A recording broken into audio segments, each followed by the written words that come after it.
presenting Channeling Erik's Hour of Enlightenment. I guess you guys don't hear the way that we start to get into this. The radio is on, 5, 4, 3, 2.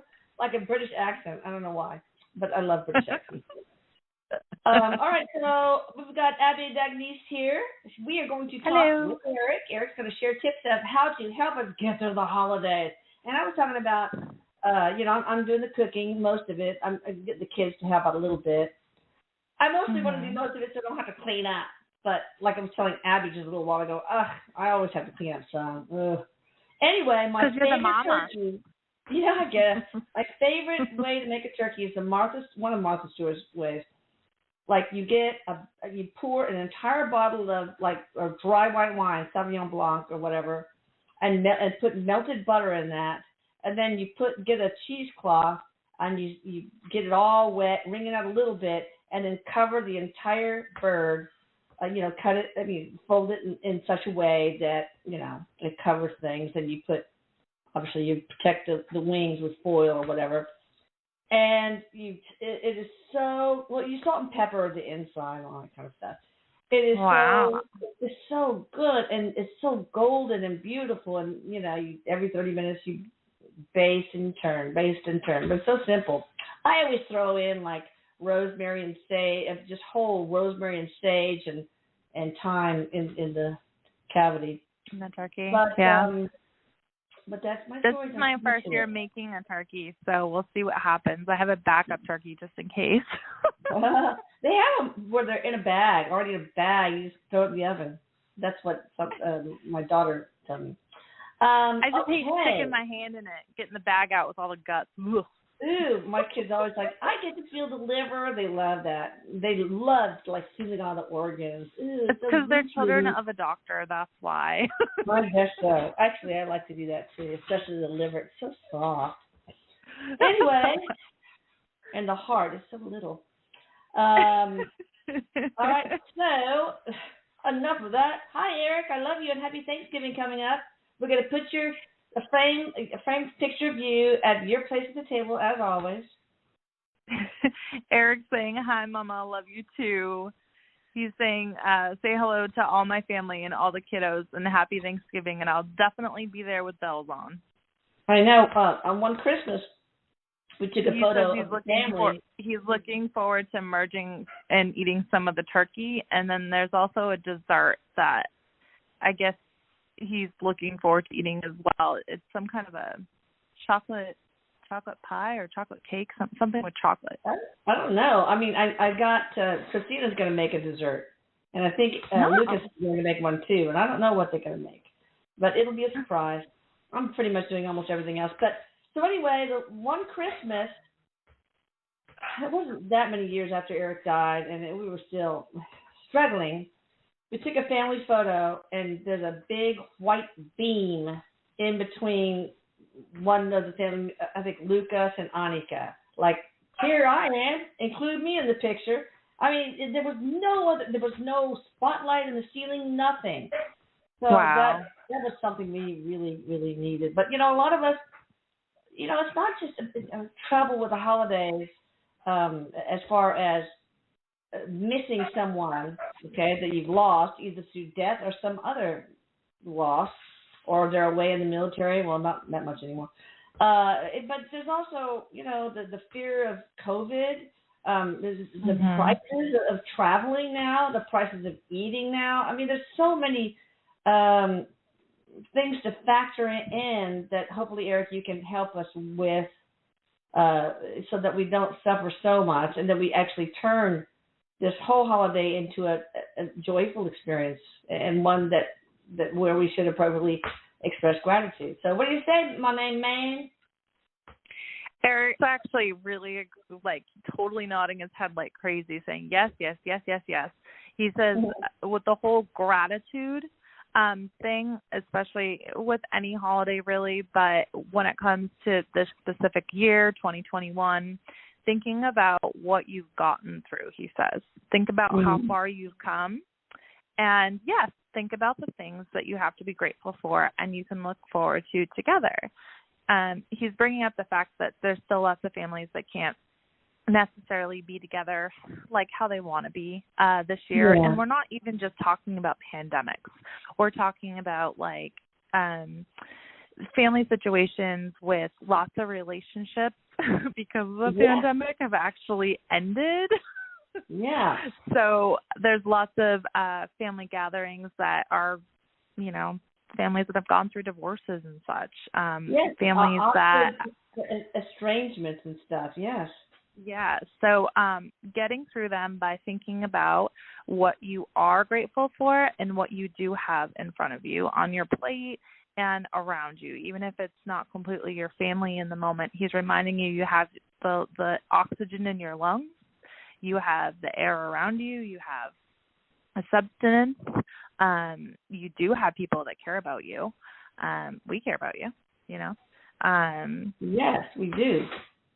But that's true. I remember when I went into this recent dark period, it sounds like a Picasso painting period or whatever, but you know, with Eric's death anniversary and the burial anniversary, and it was harder than usual because, you know, it was a scalar energy thing.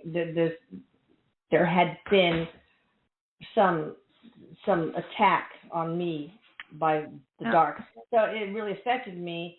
And I remember just, you know, taking a break and sitting outside and saying, wait a minute now. Let's take inventory here. I've got a roof over my head, okay? And I've got food on my plate for me and my loved ones. And I have a family I love. And I have clothes. Okay, sure, I shop at Academy and Target, but I haven't gotten any new clothes forever, but that's okay. I mean, it's like it covers the essential parts so that people don't get shocked and say, ugh. So, yeah, it's like, and I don't make a lot of money like I used to as a physician, but I make enough to help my family, to help kids with student loans, and my needs are nothing. When I think, what do I want? I don't want anything. I already have what I need. And I think a lot of us maybe should come to the realization that, you know, society paints a picture of happiness as being, wow, we got a big old boat and you got a yacht and an airplane and all that stuff.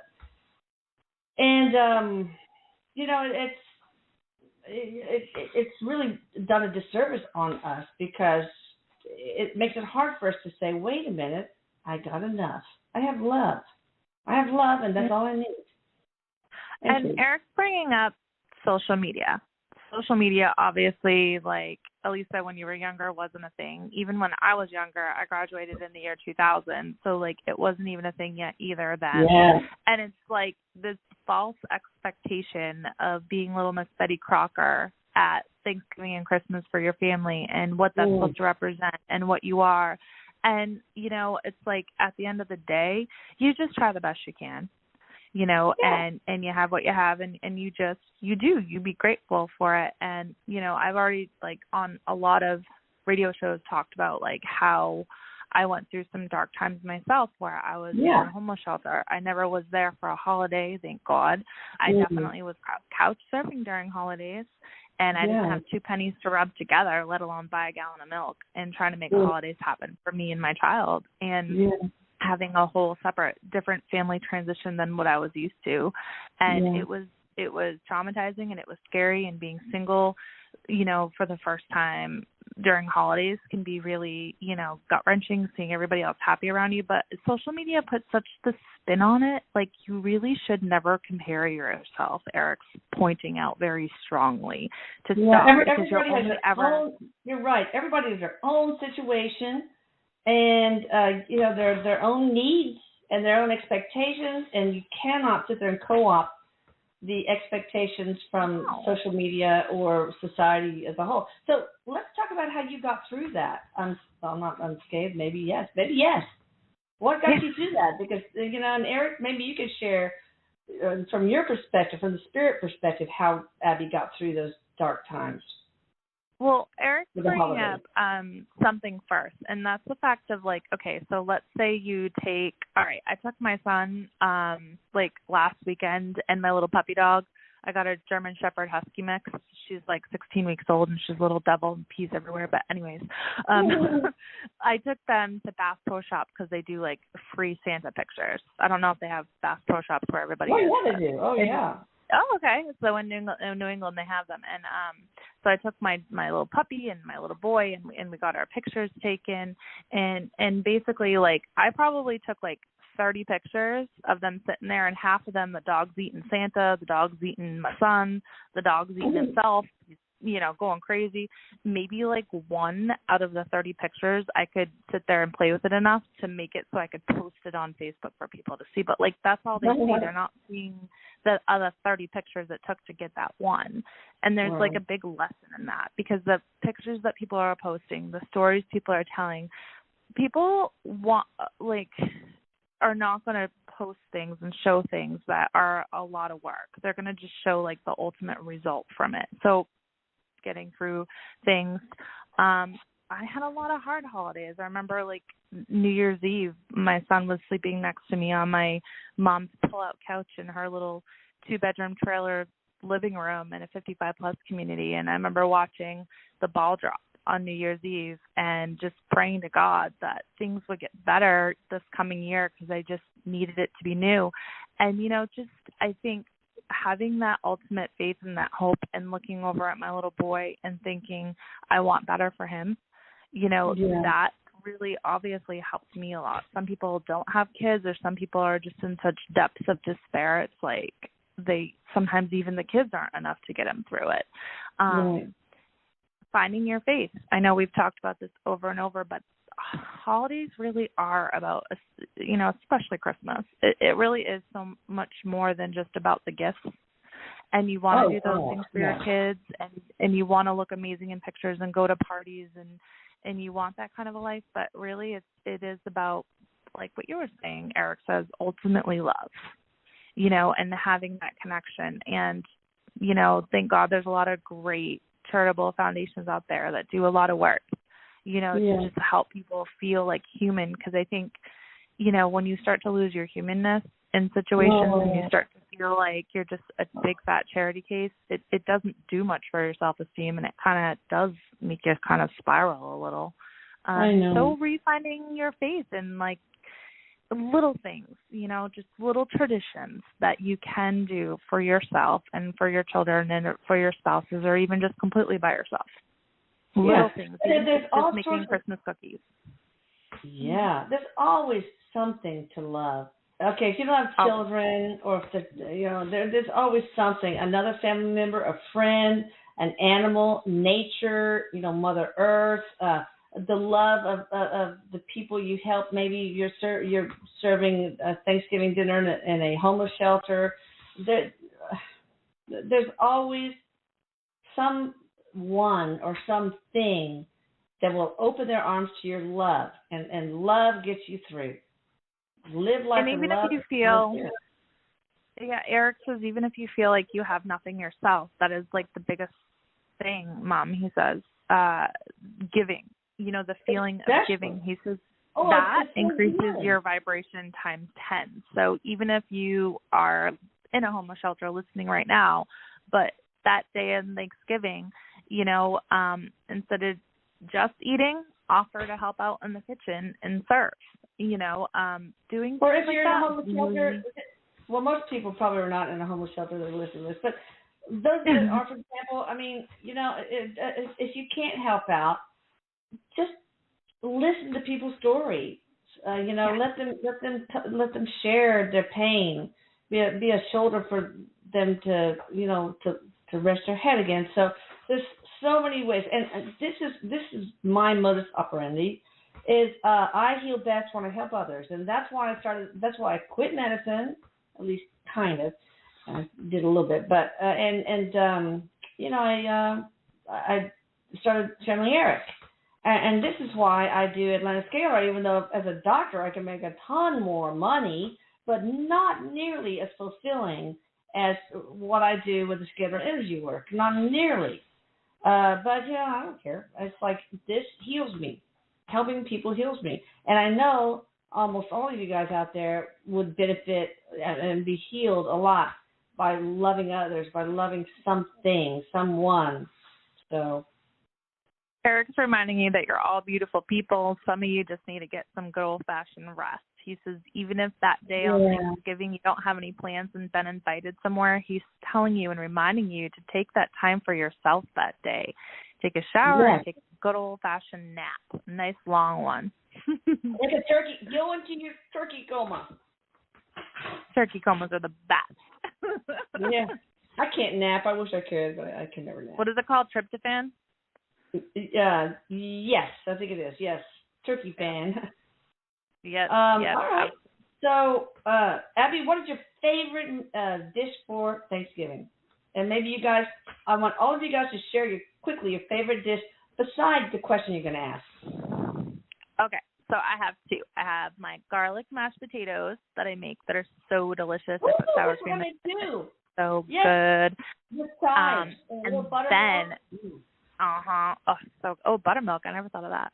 And then my favorite dessert ever, it was actually my grandmother's recipe. It's called a Toll House pie. It's like a delicious melted Toll House cookie, but it's in a pie, like a la mode with vanilla ice cream. Oh my God. I make my mom make that for me every year, and she makes it just like my grandmother did. And my grandmother passed when I was only 9. So it's like my way of bringing her into my family's tradition every year is having Toll House pie. That's so nice. Well, we don't do this for Thanksgiving, but my grandmother had a recipe from 1901 of cobbler. It's not the typical cobbler. You basically mix you first get a Pyrex dish, melt an entire stick of butter in it, and then you pour in the mixed up flour, and I don't think there's any eggs, can't remember, and all that, and then you just drop in the fruit. And so it bubbles over and you got this crispy caramelized buttery top to it. It's so good. And it's so easy. But my favorite, I guess, is of course the turkey. But when I make my gravy, I get I use packaged Pioneer gravy, okay? I make it as usual. But then I ladle a shitload of the drippings from the turkey and blend it in the blender. And so, it is so good. You got to have that grease, man, in the gravy. And I make early peas with thyme and garlic and a lot of olive oil and the mash that you do too. Anyway, all right, do you want to take calls? Oh, Erik saying right now. Eric's bringing up, did he like sweet potatoes? I hate sweet potatoes. That's the only thing I don't like. You hate sweet potatoes? Can't stand it. I can't stand sweet potatoes either. My mom makes them with the marshmallows on top, and I'm planning on making plenty. I didn't eat mine, and my mother and father made me eat an entire Pyrex dish full as a punishment when I was like 10 years old or something. He is bringing up that he likes to eat plenty of turkey. No, he does. He does like it. All right, you want to take calls now, I guess? Sure. Okay, so I got this little white hand signal, like hands up, but I'm going to go ahead and go with the people who have been waiting the longest. I hope that's okay. So we got somebody from the 858 area code. Hi there, how you doing? Hello. Hi. Hi. Who is this? I can't believe I got through. I'm meant to be. I'm from Carlsbad, California. Yes. And I have called so many times and never got through.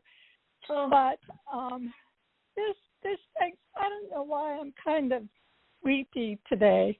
I hurt my foot, severed a tendon, and so I'm just barely able to walk at all on it now, but I'm kind of weak from not doing that, and I have a neurological condition that makes it all worse.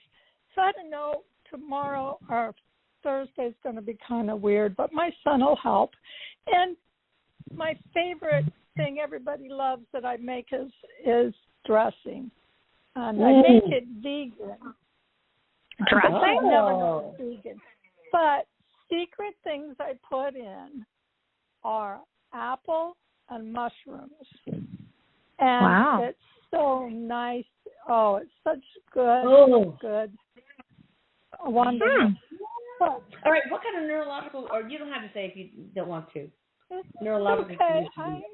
I have a real rare variant of ALS, but it's deadly. It's just debilitating. So. Okay. Have you ever looked into low-dose naltrexone to help? I know it helps multiple sclerosis. No, I've heard about it. Some people that have PLS is what mine's called. Some people that have tried it. You know, I don't know if they. Is it TLS 1.2? T as in Patrick. Oh, P. Primary lateral sclerosis. Oh. So, but anyway, I lost my mom in April, and I was just sitting here today thinking about her, and I would just love to know how she's settling in, and you know, I didn't want her to suffer, and the way her life was, she lived with me for the last 3 years, and it was harder and harder for her, you know, as her illness progressed, and she got to where she, you know, couldn't do things on her own, which was really hard. Yeah. And so it was kind of. What's your first name? Juanita. And what is your first name? My name's Jennifer. Oh, Jennifer. Okay. So, Abby, can we reach her?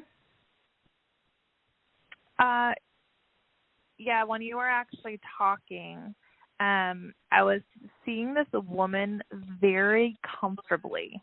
She looks super comfy, sitting in this big chair. Like, you know, the kind of corner chair that you just want to crawl into and take a nap and read a good book and have some hot cocoa. Yeah. And she's got her legs up, and she's not just wearing like socks, but she's wearing socks with slippers over them, and she has this nice comfy blanket over her too with a sweater. And she says she's very happy. She's very comfortable. She wants you to be confident in knowing that she's safe, she's happy, she's feeling very relaxed now. She says she doesn't have a worry in the world. And she doesn't want you to either. Any advice? She says she's enjoying her reading time and her time to herself. She's just in a very comfortable, safe, happy spot. Kind of like if you're, you know, in a beautiful log cabin. She's not in a log cabin, but like that kind of very cozy, comfortable. Did she like coziness? Did she like coziness? Yeah, she liked to be snuggled up. And the last few days, I took her to a hospice house. And it was during COVID, and so it was crazy. But this hospice house was wonderful, and they let me stay with her in there. But I don't know if she really knew I was there. Did she? Can you ask? Yeah. Abby? She was in and out. So she was, at times, she was there, but not really there. So she was kind of crossed over already. She was aware the whole time that you were there, but that's what allowed her to be in and out, was because she felt safe, obviously, because you were there holding her hand and with her. So she could sort of tiptoe and test the waters of the other side. She's saying something right now, how she's enjoying the cookies. Maybe she really likes sweets and couldn't have them in life, but gets all of them she wants now. She couldn't. But I have a real quick story. Every night here at the house, she had me put on this tape by, she called him her boyfriend, but Joe Pearls was his name, and she loved that. And I put it on every night for her. Then when we were in the hospice house, she was like, they kept saying anytime, and she started to go, and then she backed off, and so at 9:00 at night, I said, I know, Mom, I'm going to put on still pearls for you. So I put it on, and then I went and brushed my teeth and got ready for bed. And then I came out, and the song was off, and I noticed I didn't hear her breathing like she was. So I went over to her, and I said, Mom, and she took one soft breath and was gone. Oh. So she wanted to be with a boyfriend. Wanted to go with it. She said she was dancing. Oh. All right, so like I'm seeing her soul going up.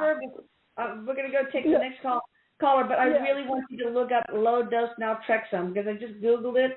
It is amazing for any kind of ALS, and it's so cheap. Your doctor will probably not know about it because Big Pharma does not want doctors to know about it because it's so cheap. They can't make money on it, and it's a miracle drug. It is low dose naltrexone. Google this phrase. Google find an LDN doctor, and you can get it by telemedicine. It's like $45 a month, and it will change your life. The head of the LDN Research Trust started that whole thing because it helped her has almost completely cured her multiple sclerosis, which is very similar. Wow. Anyway, so look into that, please. You might have been nudged here for this reason. Okay. Have a happy Thanksgiving, Jennifer. I know that your mom is with you and she loves you. Yeah. Okay. Let's see here. We got somebody from this 11111. Erik, I don't know what that is, but hello. How are you? Hello. Hi. How are you? Hi. I would like to thank you guys. Thank you, Elisa. Thank you, all the team, and thank Erik for the help and for everything what you do for this and this year. And I have a couple of questions to Erik. One is I'm right now in the search of the job, and I have a question to Erik. Will I be able to find a job until the end of the year? And any career advice, like at the past, what will be best suiting my life purpose? And the second question I have about me, myself, and my wife.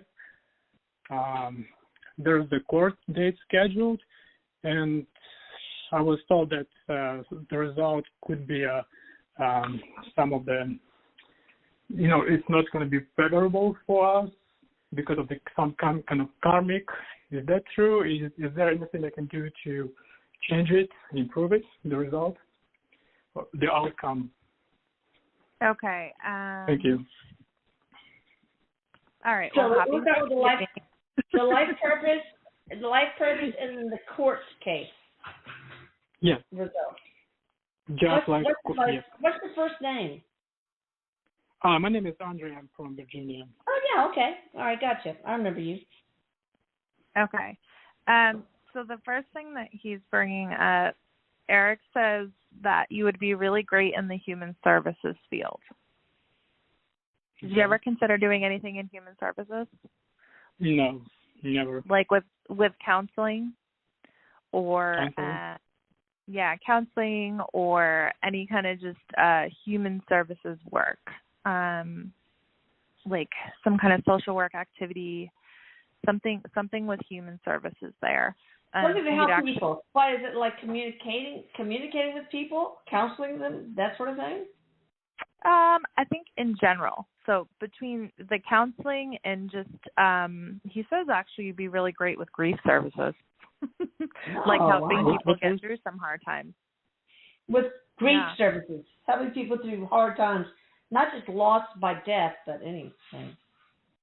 Erik's bringing up how you're such a good listener, and that getting into some kind of human service work will really help you with your life purpose. He says you're going to find more. Well, what do you do now? Yeah. What do you do now? I'm actually have a degree in material science and engineering, in physics. So I was thinking more about a science career, continue to do this on my science career. Oh, okay. Well, does that make your heart sing? Oh, go ahead. Go ahead, Erik. You take over. Okay, so Erik's also bringing up math. He says you're very good at math. By the way, I do X-ray, so like I'm totally all about physics. But he says you're very good at math, and you'd be very good at tutoring. Do you think? Are you talking? Did you ever think about teaching? Are you talking about a side job? Like he can have some main job, but he can also counsel kids and tutoring and disadvantaged children. Yeah, as far as like the life path thing, like doing more human services kind of work. So like let's say that I don't know if you ever decide, if you like teaching or if you ever thought about teaching, but I'm getting like you're really good at math, obviously, if you're doing physics and engineering. Not just because Erik's saying that, but those could really, tie in together, and it could be potentially like a really just open a door for you that you just never really knew you were meant to do. That's true. Yeah. If you look at me, I'm a doctor, and I never thought I would be doing channeling Erik and then now this scalar energy stuff. All right, let's talk about the court case. So, yeah, this is like a complicated. I'm feeling like this is Erik's explaining to me that it's actually way more complicated than we have time to get into. But do you need his wife's first name? Marina. No, that's okay. Okay, so it looks like there's not really much. When's your next court date? Because it doesn't seem like there's going to be much solved by the end of, at least December the end of the month, 6th. By the end of the year. January 6th, okay. No, December 6th. Oh, December 6th? Yes. I do feel like you're kind of right on about that. It may not go completely like how you've been wanting it to go. Well, what can we do to change that? So Erik's bringing up about how it's tough because I don't know the whole story of the legal parameters, but he's talking about legal parameters are set in place right now, and there's a lot of dysfunction involved with the situation, and he's saying that it can be more of a process for you to appeal the situation, which obviously costs more money. Does any of that make sense? Yeah, it makes sense. So basically, like I was told, is it like a karmic reason to having this? Because, from my understanding, there should be no complication. No, there's no you mean karma? Like, is that what you said? Yeah, karma. Like karmic no, it's not retribution? No. Yeah. No, it's not a karma thing. If he appeals, would that be favorable? It's a life experience thing. If life that makes sense to you. Explaining, you come into this arena of life and you're going to go through things along the way, and just because you're an adult, he says, it's not like you have it all figured out all the time, and things are going to still come your way. It doesn't make it karmatic. It just makes it more like it's part of your life's purpose. And he says it's about your overall destination. Well, will he says not always about your desire for being peace. Well, will he and his wife in the end be okay? Yeah, actually, I feel like this is Erik's saying it's going to bring you guys closer together. Good. Okay. Does changing court date will help us, or change of where will help us? Anything that I can do, Changing the court date or changing the word? No, I don't believe changing the court date is going to help. I believe that whatever is going to be meant to be will come down in that situation. It's more going to be your decision about whether or not you want to press forward. All right, we need to go to the next caller. Andre, good luck. Got it. Erik, Thank you. will you please help? Thank you. Appreciate it. Erik, help with the lawyers and the judge and everybody. Help this dude. I like him. He's I'm there for you, man. He's there for him. He's telling you got this. Oh, got this. Yes. All right. So 70702 area code. Hi there. How you doing? Hello. Hi there. How are you? What is your name and where are you calling from? I don't think anybody's there, Lisa. Yes. Are you there? Hello. Yes, 702 area code. Yeah, can you hear me? Yes. I can hear you. Oh, hi. Hi. Yeah, this is Jim. Hey, this is Jim from Las Vegas. Hey, Jim from Las Vegas. I want to go to Las Vegas. Yeah. Everybody does. How can we help you, Ben? Yeah, I have a question. I have a friend of mine that I used to work with. His name is Jim Lynch. He's passed away back in, I think, 2018. I didn't find out about it until this past year, but I actually rented a room from him for like 7 years, and he wasn't a very good person while he was here. But I mean, regardless of that, I'm just wondering if he took care of his brother like he said he was going to, as far as the legal stuff in his house and whatever money he had. His older brother was a Vietnam vet, and he was a lot of medical and mental issues. Oh, of course. And he always said that he was going to leave everything to him when he passed, and I'm just wondering if he actually did that or not. Okay, so what's his brother's first name? I'm sorry. Well, what is his first name and what's the brother's? I mean, just the first name. His first name and the brother's first name. Yeah, the guy's first name was Jim. We were both Jim. Jim Lynch. Yeah, right. And his brother's name is Larry. Okay, Larry. Okay, so first off, he's correcting you by saying I was a real son of a bitch. Yeah, I was trying to put it mildly, but yeah, he was. He was a real asshole. Yeah, he's scratching his head. You know, he actually he's not particularly. He understands why because he's on the other side now, and he says that a lot of the work he's had to do is of forgiving himself, because there were some people that he actually kind of screwed over. As far as his brother goes, he says that he knows he could have done more. Like he could have done more for him when he was alive and done more for him when he passed. He is saying that I don't know that there was a lot of people for him to leave stuff to necessarily, but he was kind of a little bit selfish. I don't know how to say this, but it's like he couldn't actually picture that he wasn't going to be here anymore and he wouldn't need all these materialnesses. He was a little resentful that there was a lot put on him with his brother. Oh. But yeah, he had he had a really traumatic life. You know, and I get that, but you know, after you're gone, what do you need all that stuff for? If you need to, you know, he should have left it to his brother. He's saying, well, I know that now. Yeah, no, did he leave anything or not? He left some stuff, but he didn't leave enough. That sounds like my father was such a freaking asshole that when he was in his 50s, he asked his accountant, is there any way that I can bury myself with all my worldly possessions so that nobody gets any of it? It's like, really, are you kidding me? No, Jose, that's illegal.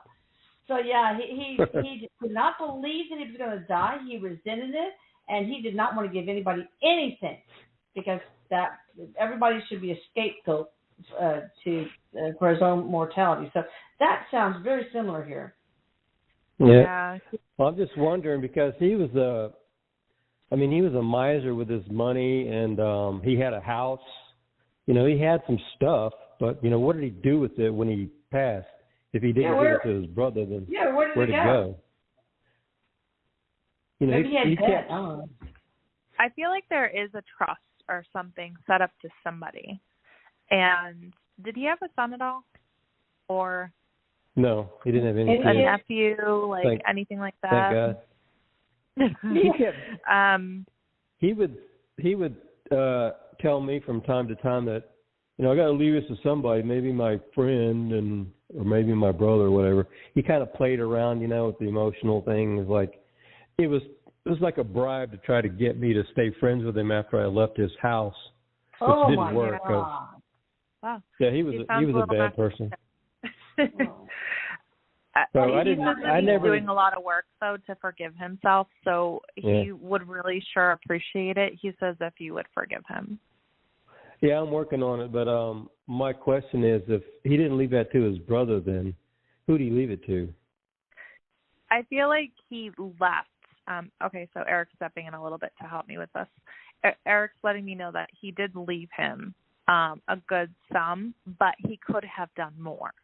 Like, So he did give him a chunk of something. Yeah, where's the rest of it? He's saying with him.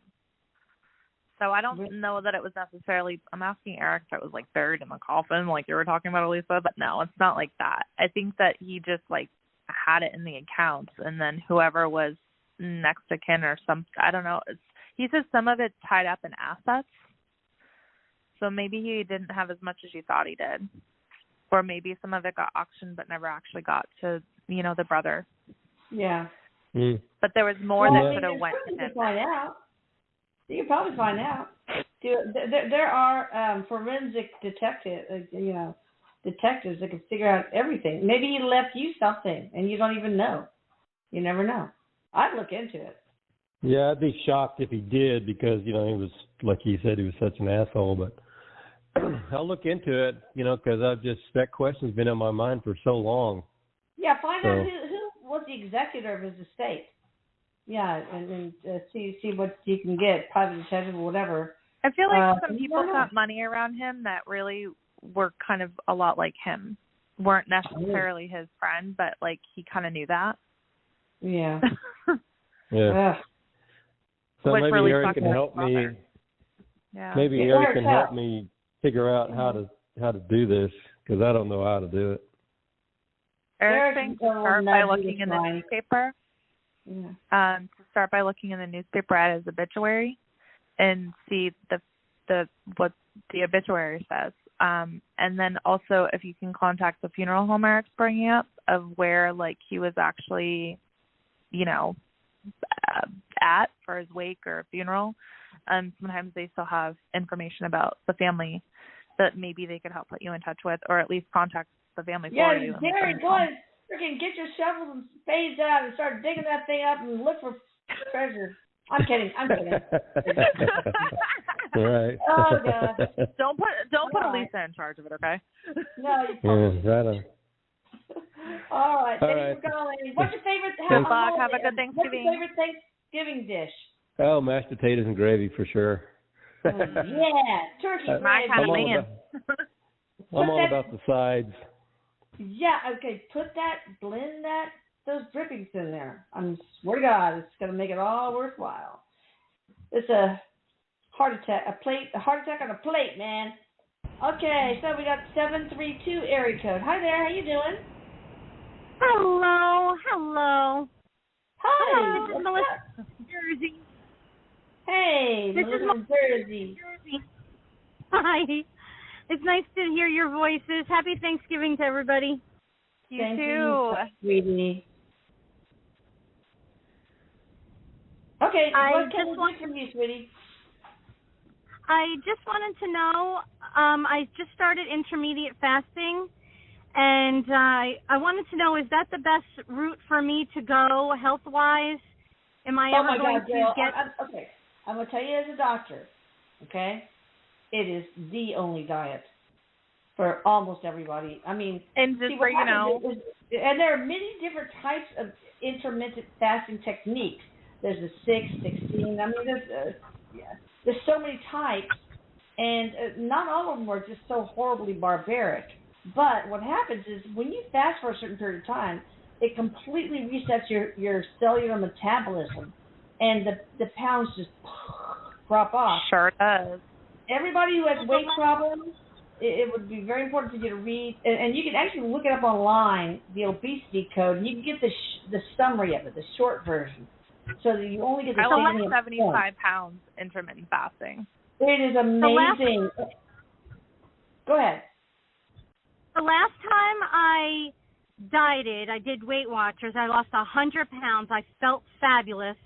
But I feel like I developed and was tested to be hypoglycemic. And I started to have these passing out spells. So now doing this fasting, I just want to make sure that I'm still a good candidate for that. And I would even like to push it a couple more, like a full day of not eating and then intermediate fasting. So I have the will to do it. I just want to know, is it safe for me? What do you think, Erik? It's so hard to not, use my human mind and answer this question. Because I actually used to work as the head personal trainer at a gym. And I'm not a nutritionist, but I used to have a lot of people with their diet plans. So, I'll tell you, Eric's telling me to go ahead, so okay. Look, I think you should listen to your body. But I'm going to tell you, everybody out there, when it comes to eating, straight carbohydrates, is not good, because what happens is your insulin just goes way up and your sugars crash.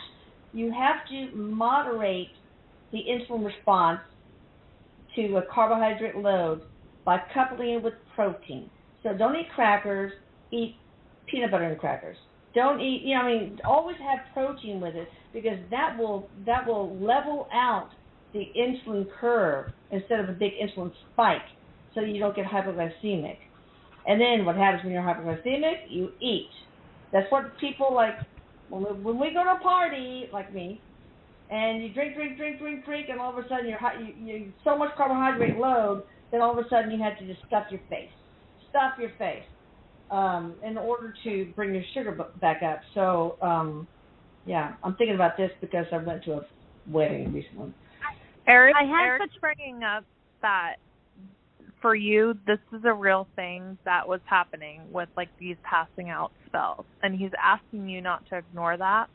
And him and me and Elisa are asking you to talk to your doctor about your plans for the intermittent fasting thing, obviously, because we could give you, Erik could give you all the advice until we're blue in the face, but at the end of the day, your doctor is somebody that, if you're hyperglycemic. Yeah, we don't know. All that it could be really dangerous if you do the intermittent fasting and you're not eating and you don't eat for 24 hours, or you don't eat it and then you're getting dizzy, you're getting dehydrated. Sometimes you just don't think right. You just don't think right. I don't think right if I don't eat. Listen to your body. I think I'm probably getting this from Erik. Listen to your body. Try one of the easier intermittent fastings. You don't have to. Rome was not built in a day, so just try one of the. There's so many styles. I don't know, maybe 5 or 6 main types. Try the easier one first, and then you'll do okay on that. Then get a little bit more aggressive, and find the one that works for you. Thank you. Sometimes in your area, everything. Yeah. It goes sometimes in your area where you live, there's a weight. I go to a weight management clinic, and because it was for me, it was I was pretty much borderline diabetic, because I was so overweight, and I'm 5'9", so I can carry a lot, but it got really dangerous. So actually I've been with a doctor now for 2 years that helps me do it right, and maybe that might be something for you that. But I think she's the kind of person that she's got the willpower. She just needs to know, is it safe for me? And so I'm saying graduate up in aggressivity and the different types of intermittent fasting. So, I feel like you've got this. I really do. And Erik, you can help her, okay? Now, what were you going to say about it? You got this, and to listen to Elisa about knowing your body. And he's telling you to watch for the cues. He's saying you know what the cues are now. I think he's bringing up the sweating. This girl's strong. She's got willpower. She just wants confirmation that what she's going to do is not going to kill her. And it's not. You're going to just go low and slow. So what else were we going to say? I love you guys. Thank you. I love you too. What's your favorite Thanksgiving dish? Oh, my mother's stuffing. Oh, we all live for it so much. And the antipasto before the whole meal. We just gorge ourselves on that. Oh my gosh. Oh, God. I'm so hungry now. Oh, my God. I know. Now I'm starving. Thanks a lot. Okay, let me see. We got somebody from the 561 area code. Hi there. How you doing? Hello. Hi there. Hi, this is Gigi. Hi, Gigi. How you doing? Oh, I'm doing good. Happy Thanksgiving, everybody. Same to you. What's up, Erik? Oh, and don't ask me about my favorite food because I don't know. I guess it'll be a glass of wine or two. That's Elisa's favorite too. I know. Oh, anything that can cheer me up. I'm kind of a blue. I'm in Canada still, if you remember my story, and yes. Thanksgiving here is not the same. Right, so you want to get out of Canada. Yeah. What's coming up? Okay, I'll tell you what. Watch Jim Gaffigan, the comedian. You can YouTube his little segments and watch The Pale Tourist. It's all about Canada, and it's hilarious.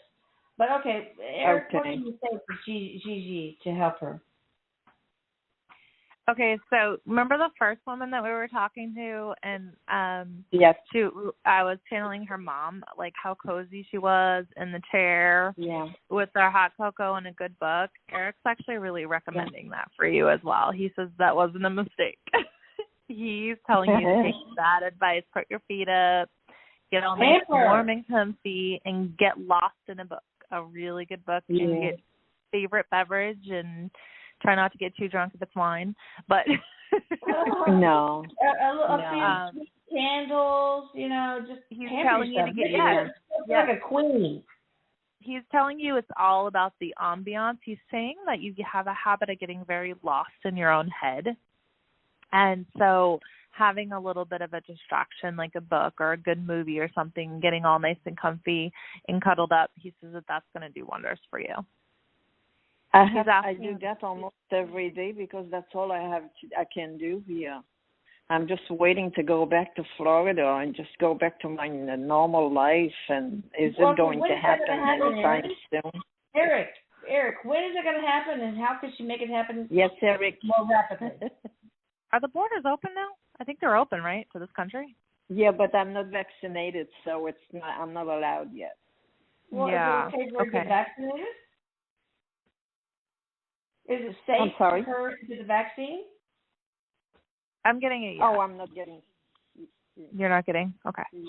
Look, Gigi, you have to weigh the options.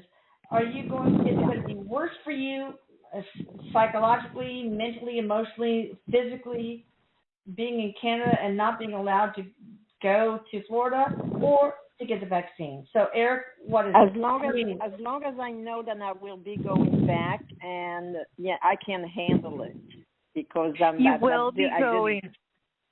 Yeah, I'm getting that you will be going back. It could be as soon as next year. You're right that you won't be going this year. Just order the scalar energy thing for the COVID vaccine and COVID virus too. Mitigating all the adverse effects, long term and short term, and it removes anything that could be injected as fat. It does everything. So consider doing that. Get the friggin' vaccine and go back to Florida. Okay, seriously. Well, I don't really want to get anything in my body because I'm very, I do healthy things, and I went through so much with the lymphoma where I was barely able to get out of bed, and then I went back to work, and I had 10 years of feeling like I never felt before, even when I was 20 years old, and so I just believe in my body. Okay. It's just, because of the law right now, but I think it's going to end eventually pretty soon from what because I research a lot. So, as long as I know, as long as I know, and if Erik can gave me a little bit of an idea in the spring, in the summer, early spring, that would be so great. I'm getting more of like a later next year. So because the borders. I mean, if you're not vaccinated, it's not happening. I'm telling you.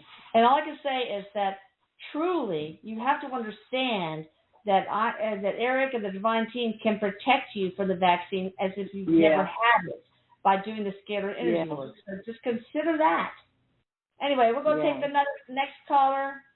Gigi. Good luck to you. All right, you bet. Happy Thanksgiving. All right, 506 area code. Hi there. How you doing? Hi. Hi. What's going on? Hi, this is Kim, Canadian, but calling you from Mexico. Hey, Kim, but Mexico. What are you doing in Mexico? I live here full time since 8 years. Oh, wow. Where in Mexico? Yeah. In the state of Jalisco, which is in the center of Mexico, up in the mountains. Okay. Mountains. I love them. So what have you got for us, Ed?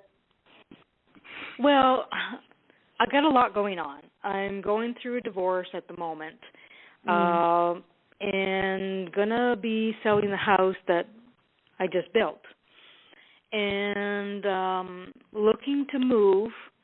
And so, and I don't know if I'm going to be moving alone or I have a new partner. I don't know if he's coming with me, and just seeing what Erik kind of thinks about how the divorce is going to happen and when I'm going to sell the house and that kind of thing.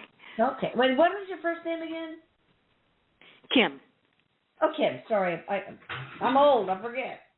Erik, what's going to happen? Play out her life for us.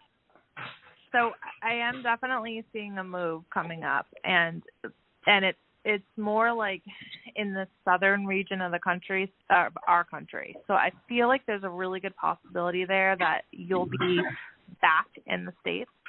I don't know if that's a plan that you're willing to look into, but it looks like you probably have some happy success. Like I'm getting like New Mexico. Okay. Feeling like there's actually a really great opportunity for you with great friends. Eric's saying a very positive job. And I feel like there's a potential there if the partner doesn't work out that you're with now, like law enforcement, like meeting somebody that has something to do with law enforcement, border enforcement, something along those lines. So what's going to move her? What's going to drag? What's going to pull her there? A partner, a job, what? Eric's saying her intention. So it's more like know that you're meant to have a move, and he's telling you to shift your focus. Okay. Okay. Well, does that make sense? sense? You need to look for a job and find out if it ends up in New Mexico or Texas, maybe. I feel like that's a possibility that could come about. Yes. And if it hasn't already, then it could work the other way. Like if you just shift your focus a little bit to that region, like things Eric's saying could really just have a really elegant way of falling into place. And he says sometimes it can be the best surprise of your life, and for you this would be. Okay. That's really interesting because I'm Canadian, so. Awesome job, awesome partner, or the same partner she's got. Yeah, so that's interesting. So what is your favorite part of Thanksgiving? Pardon? What is your favorite part meal? Well, you're in Mexico, so you probably don't celebrate it, but. Oh, dressing. Oh my God! I say stuffing. Most people say dressing. Most sane people say dressing. Anyway, okay. Thank you guys. We're gonna have to close it up. Check out Abby Dagnese at brightsidemedium.com, and you can check out me and of course Erik at channelingerik.com, and also AtlantisScalar.com if you want energy healing. And please subscribe to our YouTube channel, hit the notification bell, and like if you do, and don't if you don't.